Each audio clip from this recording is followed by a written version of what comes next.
नमस्कार, Shivraj Singh children academy से मैं ज्योति त्रिपाठी आप सभी का हिंदी की इस ऑनलाइन कक्षा में एक बार पुनः स्वागत करती हूँ। बच्चों, हिंदी पाठ्यक्रम के अंतर्गत हिंदी व्याकरण और हिंदी वसंत दो पुस्तक है, आप सभी को पता है। हिंदी व्याकरण के पाठ्यक्रम के तहत हम इसके पहले संज्ञा शीर्षक पर चर्चा कर चुके हैं। आज का जो हमारा प्रकरण होगा वह है लिंग। आज व्याकरण के इस पाठ्यक्रम के अंतर्गत हम जिस प्रकरण पर चर्चा करने जा रहे हैं वह प्रकरण लिंग है। आज हम लिंग के बारे में जानेंगे, लिंग की पहचान कैसे होती है, उनके नियमों के बारे में जानकारी प्राप्त करेंगे, लिंग के कितने भेद होते हैं उनके बारे में हम जानकारी प्राप्त करेंगे। अर्थात जो संपूर्ण चर्चा का विषय है उसका प्रकरण है लिंग। तो आइए हम शुरुआत करते हैं। शुरुआत करने के इस क्रम में सबसे पहले मैं बोर्ड पर कुछ वाक्य लिखूंगी और इसके बाद उस वाक्य से संबंधित जो शब्द होंगे उन पर हम एक छोटी सी चर्चा करेंगे। तो आइए उसके पहले हम उन वाक्यों को देखते हैं। जैसे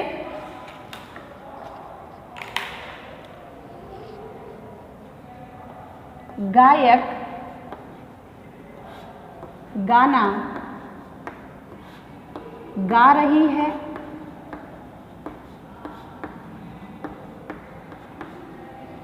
मोर नाच रही है,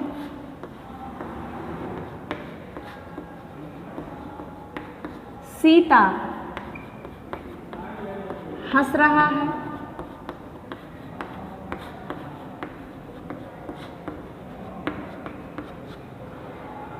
आप यहाँ पर लिखे गए इन वाक्यों को देखकर अपने मन में यह सोच रहे होंगे कि यह वाक्य तो देखा जाए तो अशुद्ध हैं। किस कारण से अशुद्ध हैं उसके लिए हम यह देखेंगे कि पहला वाक्य है गायक गाना गा रहा है। अब यहाँ पर जब हम संज्ञा शब्द की बात करेंगे तो यहाँ पर गायक शब्द मिला हमें। दूसरे वाक्य में यदि हम संज्ञा शब्द की बात करें तो मोर शब्द मिला। तीसरे वाक्य में यदि हम संज्ञा शब्द की बात करें तो यहाँ पर सीता शब्द मिला। अब संज्ञा के आधार पर ही आप सभी को पता है कि संज्ञा के आधार पर ही हम क्रिया भी लिखते हैं। अर्थात हमारा संज्ञा किस लिंग में है, किस वचन में है, उसी के आधार पर हम जो क्रिया का रूप होता है उसे भी लिखते हैं। अब यहाँ गा रही है, यहाँ नाच रही है और यहाँ हंस रही है या हंस रहा है लिखा गया है। तो अब यहाँ हम देखेंगे कि गायक गाना गा रही है। तो हमारे मन में यह प्रश्न उठेगा कि गायक यह तो एक पुल्लिंग शब्द है। यदि यह पुल्लिंग शब्द है तो आगे जो क्रिया भी पुल्लिंग शब्द होना चाहिए, अर्थात गायक गा रहा है ऐसा होना चाहिए। लेकिन वाक्य में यहाँ गा रही है लिखा गया है। इसका तात्पर्य है कि यह वाक्य अशुद्ध है। अशुद्ध क्यों है? क्योंकि हमें संज्ञा के लिंग की जानकारी नहीं है। यदि हम संज्ञा के लिंग को जानते कि संज्ञा किस लिंग में है तो हम क्रिया का रूप कभी भी गलत नहीं लिखते। तो एक बात तो स्पष्ट हो गई कि यदि हमें संज्ञा के लिंग का ज्ञान नहीं होगा तो हम क्रिया का जो रूप है वह भी गलत लिखेंगे। अर्थात अब आपने जाना कि लिंग है क्या। अब इस वाक्य से आप समझ गए कि गायक गाना गा रही है यह गलत इसलिए है क्योंकि यह पुल्लिंग शब्द है। तो जब यह पुल्लिंग शब्द है तो यहाँ पर जो क्रिया है वह भी पुल्लिंग शब्द ही होना चाहिए, अर्थात यह यहाँ पर रहा है होना चाहिए था। तो इसलिए यह गलत है। तो इस वाक्य से हम यह समझ चुके हैं कि लिंग है क्या। अर्थात कि ऐसे शब्द जो पुरुष या स्त्री जाति का बोध कराए, पुरुष या स्त्री जाति का बोध कराए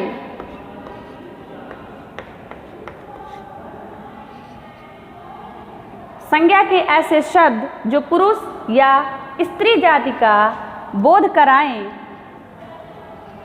वह लिंग कहलाता है। वह लिंग कहलाता है। अर्थात लिंग के द्वारा ही हम यह जान सकते हैं कि जो संज्ञा शब्द है वह पुल्लिंग है या स्त्रीलिंग है। अब इस बात को हम किस आधार पर सिद्ध कर सकते हैं, उसके लिए हम यहाँ पर दूसरा वाक्य देखेंगे और तीसरा वाक्य देखेंगे। मोर नाच रही है। आपको पता है कि यदि यह पुल्लिंग शब्द है तो यहाँ पर जो इसकी क्रिया है वह क्रिया रहा है होना चाहिए, न कि रही है। तीसरे में यदि हम देखेंगे तो यहाँ पर सीता यह स्त्रीलिंग शब्द है, तो इसका जो इस शब्द के साथ जो क्रिया का रूप होगा वह भी उसी के अनुरूप होगा। तो यहाँ पर सीता हंस रही है होना चाहिए, न कि हंस रहा है। तो पूरी तरह से हम यह समझ चुके हैं कि संज्ञा के ऐसे शब्द जो स्त्री या पुरुष जाति का बोध कराएं वे क्या कहलाते हैं, लिंग कहलाते हैं। लिंग के भेद। इस आधार पर यदि हम देखेंगे तो लिंग के दो भेद होते हैं, एक पुल्लिंग और दूसरा स्त्रीलिंग। तो हिंदी में लिंग के दो भेद होते हैं, पुल्लिंग और स्त्रीलिंग। आपने पढ़ा है कि संस्कृत में एक लिंग नपुंसक लिंग भी होता है, नपुंसक लिंग। अर्थात यदि हम बात करें तो हिंदी में दो लिंग और संस्कृत में तीन लिंग होते हैं, स्त्रीलिंग, पुल्लिंग और नपुंसक लिंग संस्कृत में, और हिंदी में पुल्लिंग और स्त्रीलिंग। अब हम यहाँ पर कुछ शब्द के आधार पर यह जानेंगे कि कैसे कैसे शब्द पुल्लिंग में आते हैं और किस प्रकार के शब्द स्त्रीलिंग में आते हैं। तो उदाहरण के तौर पर हम पहले देखेंगे, इसके बाद हम पहचानेंगे कैसे, उन शब्दों के पहचान के जो नियम हैं हम उसके बाद जानेंगे। तो आइए सबसे पहले हम देखते हैं, यदि पुल्लिंग के अंतर्गत हम चर्चा करें तो यदि सजीव के अंतर्गत हम देखें तो लड़का, मोर। यहाँ पर ये दो उदाहरण जो हैं लड़का और मोर, तो हमने आपसे पहले ही बताया है कि संज्ञा के आधार पर ही हम क्रिया का भी रूप लिखेंगे। तो यहाँ पर यदि हम वाक्य बनाएंगे तो यह हो जाएगा, कोई भी वाक्य हम बनाते हैं, लड़का नाच रहा है या लड़का हंस रहा है, ऐसा भी लिख सकते हैं। मोर नाच रहा है,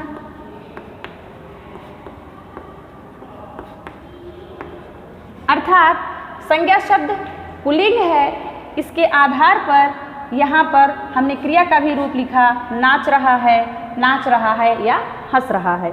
यदि यहाँ पर हम स्त्रीलिंग के अंतर्गत, सजीव के अंतर्गत देखें तो यहाँ पर उदाहरण के तौर पर मोरनी या लड़की। अब यदि हम इसका वाक्य प्रयोग करेंगे तो यहाँ पर इसका वाक्य हो जाएगा, मोरनी नाच रही है।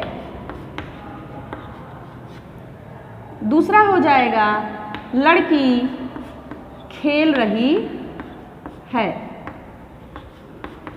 अर्थात यहाँ पर संज्ञा शब्द स्त्रीलिंग है, इसलिए क्रिया का भी ठीक वैसा ही हम प्रयोग करेंगे जब हमें लिंग का ज्ञान होगा। सजीव के अंतर्गत हमने दो दो उदाहरण पुल्लिंग और स्त्रीलिंग के अंतर्गत देखे। अब हम इसी तरह से इसमें कुछ निर्जीव शब्द भी आते हैं, उसे भी देखेंगे, जैसे मकान, पत्र, यह निर्जीव शब्द हैं।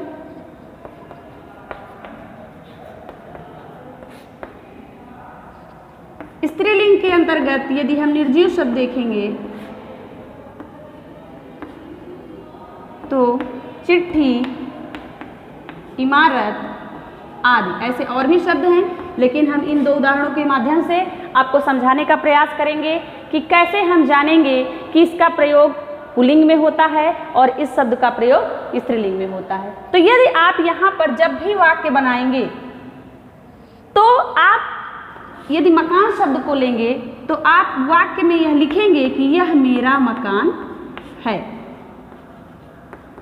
यह मेरा मकान है। आप ऐसा बिल्कुल नहीं लिख सकते कि यह मेरी मकान है। इसका तात्पर्य यह है कि यदि आपने ऐसा लिखा तो इसका तात्पर्य यह है कि आपको शब्द संज्ञा शब्द के लिंग का ज्ञान नहीं है। तो यहाँ पर यह मेरा मकान है अर्थात यह पुल्लिंग शब्द है। दूसरा पत्र, पत्र अत्यंत सरल भाषा में लिखा गया है। ऐसा वाक्य है, पत्र अत्यंत सरल भाषा में लिखा गया है। अब यहाँ पर देखेंगे पत्र शब्द है और हमने वाक्य बनाया कि पत्र अत्यंत सरल भाषा में लिखा गया है। हम ऐसा बिल्कुल नहीं लिख सकते कि पत्र अत्यंत सरल भाषा में लिखी गई है। इसका तात्पर्य यह है कि यहाँ पर हमें लिंग का ज्ञान है, इसलिए यह कौन सा, यह जो शब्द है यह कौन सा लिंग होगा, वह पुल्लिंग होगा। तो इसके अंतर्गत हमने दो उदाहरण देखे। इसी तरह से हम निर्जीव के अंतर्गत स्त्रीलिंग शब्द के बारे में भी जानेंगे कि जैसे यहाँ पर हमने दो शब्द लिखे हैं और भी शब्द हैं, चिट्ठी, इमारत। यह इमारत बहुत ऊंची है। इस वाक्य में आप देख रहे हैं कि यह इमारत बहुत ऊंची है। अब यहाँ इमारत शब्द यदि पुल्लिंग होता तो हम यहाँ पर ऊंची कभी नहीं लिखते। यदि यह पुल्लिंग शब्द के अंतर्गत यह शब्द आता होता तो हम यहाँ पर इस वाक्य के अंतर्गत हम लिखते यह इमारत ऊंचा है, जबकि वाक्य की दृष्टि से यह गलत है। इसलिए यहाँ पर यह इमारत ऊंची है, यह वाक्य शुद्ध है और हमें यह पता चलता है कि यहाँ पर जो इमारत शब्द है वह क्या है, स्त्रीलिंग है। इसी तरह से चिट्ठी शब्द है। आप यही कहेंगे किसी की भी चिट्ठी आती है तो आप ये नहीं कहते चिट्ठी आया है, आप ये कहेंगे कि उसकी चिट्ठी आई है या मेरी चिट्ठी आई है या उसने चिट्ठी लिखी है। इस प्रकार से आप यहाँ पर वाक्य बना सकते हैं कि यह चिट्ठी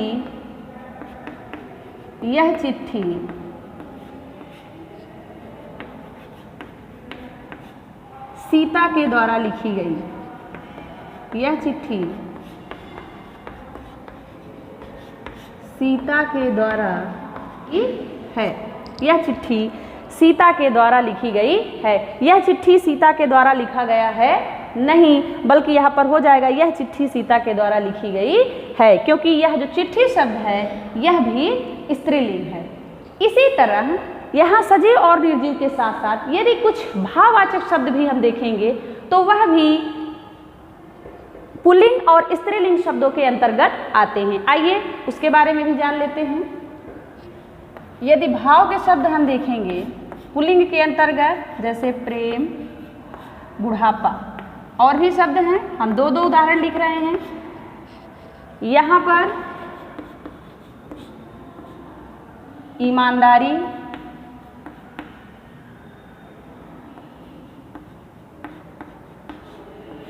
सजावट।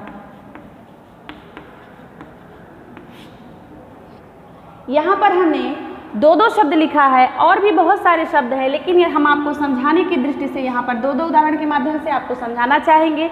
अब यहाँ पर जैसे मैंने इसके पहले पुल्लिंग और स्त्रीलिंग के अंतर्गत सजीव और निर्जीव शब्दों को लिख करके वाक्य में प्रयुक्त किया उन शब्दों को, आप भी ठीक उसी प्रकार से यहाँ लिखे गए शब्दों से वाक्य बना सकते हैं। और जब आप इन्हें वाक्य में प्रयुक्त करेंगे तो आपको यह पूरी तरह से स्पष्ट हो जाएगा कि यह शब्द स्त्रीलिंग में प्रयुक्त होगा या पुल्लिंग में। जैसे भाव के अंतर्गत प्रेम भी है, बुढ़ापा भी है, भाव के अंतर्गत ईमानदारी है और सजावट भी है। लेकिन जब आप वाक्य में इसे प्रयुक्त करेंगे तो इन सभी शब्दों के साथ एक जैसा वाक्य प्रयोग में नहीं लाया जा सकता। इन शब्दों के आधार पर आप वाक्य में इसे प्रयुक्त करके जान सकते हैं कि यहाँ पर क्यों यह पुल्लिंग है और क्यों यह स्त्रीलिंग है।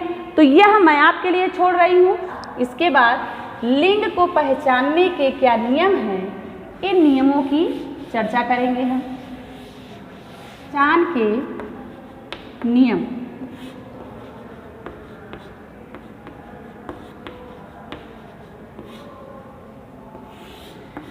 के अंतर्गत सबसे पहले हम देखेंगे कि ऐसे कौन से शब्द हैं जो पुल्लिंग हैं। इसमें यदि हम बात करें सबसे पहले तो पर्वतों के नाम, ग्रहों के नाम, देशों के नाम, वृक्षों के नाम, सभी वर्गों के अंतर्गत जो शब्द आएंगे वह सभी शब्द पुल्लिंग की श्रेणी में हैं। लेकिन बावजूद इसके आपको अपवाद भी मिलेंगे। जैसे यदि हम बात करें कि ग्रहों के नाम पुल्लिंग होते हैं तो यहाँ पर एक ग्रह पृथ्वी भी है जो पुल्लिंग ना होकर के स्त्रीलिंग है।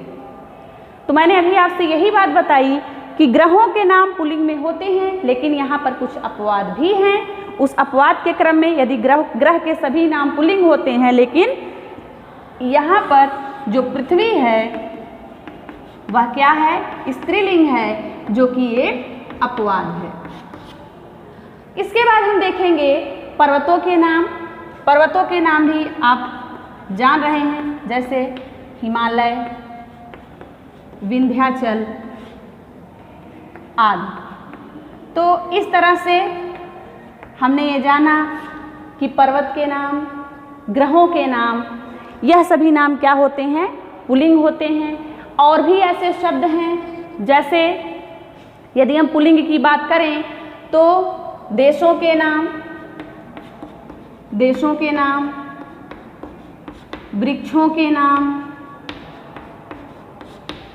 के नाम, फलों के नाम, रत्नों के नाम, ये सभी नाम इसके अंतर्गत जो भी शब्द आपको मिलेंगे यह सभी शब्द पुल्लिंग हैं। लेकिन अब इसी के अंतर्गत यदि हम बात करें धातु या पदार्थ की, तो धातु या पदार्थ जैसे हीरा, सोना, चांदी। अब यहाँ धातु के अंतर्गत हम देखेंगे तो यहाँ पर एक शब्द है चांदी, यह भी एक धातु ही है, चांदी भी एक धातु है। लेकिन हम आपसे यह भी बता रहे हैं कि द्रव्य या पदार्थों के नाम पुल्लिंग ही होते हैं, अपवाद स्वरूप यहाँ चांदी को छोड़कर, क्योंकि चांदी स्त्रीलिंग शब्द है। तो हमें नियम के साथ साथ इस बात का विशेष ध्यान देना होगा कि अपवाद स्वरूप भी कुछ ऐसे शब्द हैं जो शब्द स्त्रीलिंग में प्रयुक्त होते हैं। इसी तरह यदि हम आपसे शरीर के अंगों के नाम की बात करेंगे तो शरीर के अंगों के नाम में जैसे आँख, कान, नाक, मुंह, उसके अंतर्गत यदि आप बात करेंगे तो यहाँ पर आँख और नाक देखेंगे तो वहाँ क्या है, स्त्रीलिंग शब्द है, आँख, नाक। अब आप कैसे जान पाएंगे इसे, तो इसे रटने की चीज़ नहीं है। इसके पहले ही मैंने आपको विस्तार से बताया है कि इसे जब भी हम वाक्य में प्रयुक्त करेंगे, आँख, नाक को, जैसे मेरी आँख, मेरा आँख कोई नहीं बोलेगा, नाक, मेरा नाक नहीं बोलेंगे, आप बोलेंगे मेरी नाक।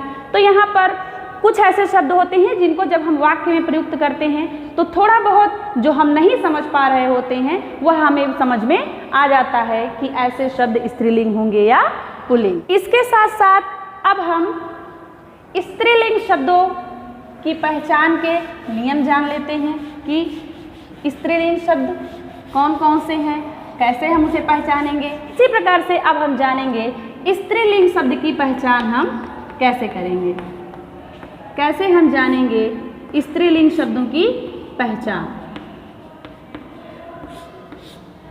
जैसे नदियों के नाम, बर्तनों के नाम,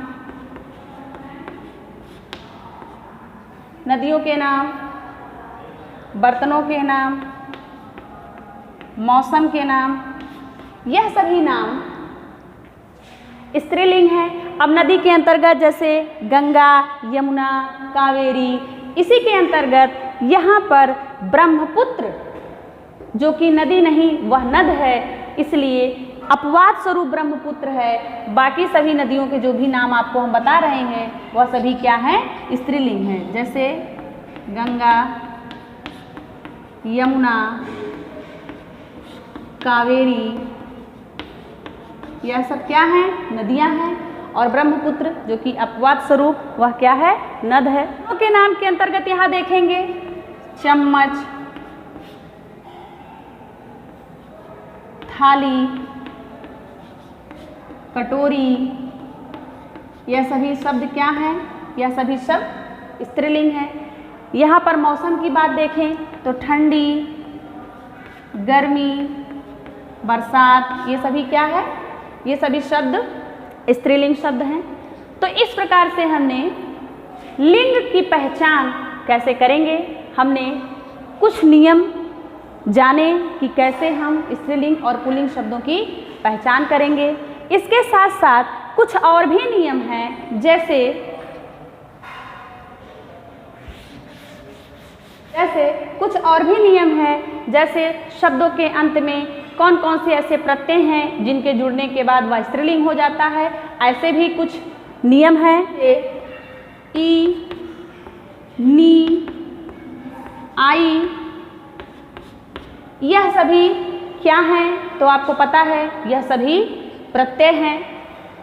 ता, इमा, तो आप सभी को पता है यह सभी क्या हैं? यह सभी प्रत्यय हैं। तो यहाँ पर यह सभी जो प्रत्यय हैं, ये प्रत्यय जिन शब्दों के अंत में जुड़ जाएंगे वह शब्द स्त्रीलिंग हो जाएगा। यहाँ पर देखेंगे खिड़की। अब लास्ट में यहाँ आप देख रहे हैं बड़ी ई है खिड़की। इसी तरीके से सर्दी, गर्मी, यह सभी शब्द क्या हैं? यह सभी शब्द स्त्रीलिंग शब्द हैं और इनके अंत में ई जुड़ गया है। इसके बाद यहाँ पर दूसरा प्रत्यय है नी, जैसे चटनी, मंगनी, यह सभी शब्द क्या हैं? यह सभी शब्द स्त्रीलिंग हैं। इसके बाद यहाँ पर आई, जैसे मलाई, खटाई। अब ये प्रत्यय जुड़कर भी स्त्रीलिंग शब्द बनाते हैं। इसके बाद हम त और इमा प्रत्यय देख लेते हैं, जैसे सुंदरता, मधुरता। अब इमा प्रत्यय में जैसे कालिमा, लालिमा, ये सारे शब्द स्त्रीलिंग शब्द कहलाएंगे। अर्थात शब्दों के अंत में जब ये प्रत्यय जुड़ जाएंगे तो वह कैसे शब्द हो जाएंगे? स्त्रीलिंग शब्द। इसके बाद अब हम ऐसे शब्दों की चर्चा करेंगे जो प्रायः पुल्लिंग और प्रायः स्त्रीलिंग होते हैं। अब प्रायः पुल्लिंग और प्रायः स्त्रीलिंग के अंतर्गत यदि आप देखें तो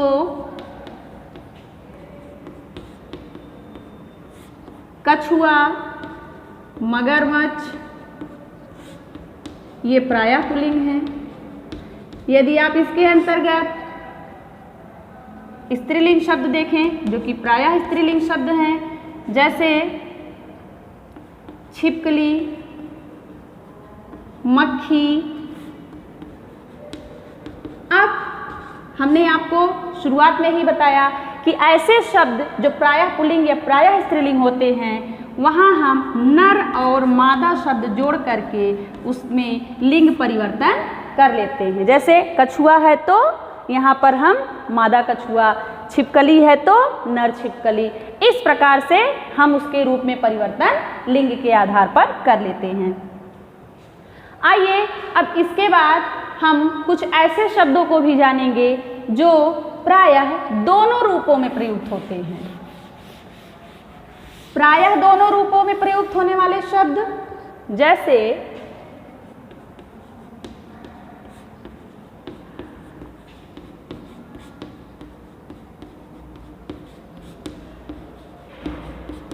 प्रायः दोनों रूपों में प्रयुक्त होने वाले शब्द जैसे राष्ट्रपति, डॉक्टर, चित्रकार, मुख्यमंत्री,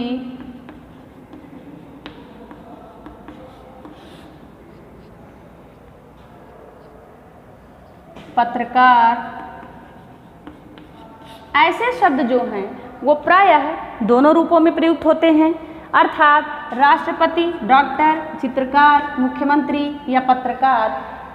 यहाँ यदि हम देखेंगे तो राष्ट्रपति महिला या पुरुष कोई भी वह पद है विशेष रूप से, अर्थात वह उस पद पर महिला भी आसीन हो सकती है, पुरुष भी आसीन हो सकता है। डॉक्टर महिला या पुरुष हो सकती हैं, चित्रकार, मुख्यमंत्री और पत्रकार, अर्थात यहाँ जितने भी शब्द हमने देखे यह प्रायः दोनों रूपों में प्रयुक्त होते हैं। अर्थात यहाँ पर हम ऐसा नहीं लिख सकते हैं कि यदि कोई महिला राष्ट्रपति है तो राष्ट्रपति के अलावा कोई और शब्द उसके लिए हम प्रयुक्त करेंगे, या यदि पुरुष राष्ट्रपति के पद पर है तो उसके लिए हम राष्ट्रपति की जगह कुछ और प्रयुक्त करेंगे, अर्थात दोनों रूपों में यह सामान्य होगा। तो इसके आधार पर हमने अब यहाँ लिंग की हमने संपूर्ण चर्चा की, जिसके अंतर्गत लिंग क्या है, लिंग के कितने भेद हैं, लिंग को कैसे पहचानेंगे, पहचानने के क्या नियम हैं, प्रायः स्त्रीलिंग पुल्लिंग शब्द कौन से हैं और ऐसे कौन से शब्द हैं जो प्रायः दोनों रूपों में प्रयुक्त होते हैं। तो हम उम्मीद करते हैं कि लिंग प्रकरण के अंतर्गत जो भी चर्चा हमने की वह आप सभी पूरी तरह से समझ चुके हैं। इसी आशा और उम्मीद के साथ हम फिर अगले वीडियो में मिलेंगे एक नवीन प्रकरण के साथ। तब तक के लिए आप सभी लोग स्वस्थ रहिए, वीडियो देखिए, उसका अध्ययन कीजिए, अच्छी तरह से अभ्यास कीजिए और यथासंभव आप लोग अपनी कॉपी में नोट्स बनाते रहिए। इसी के साथ धन्यवाद।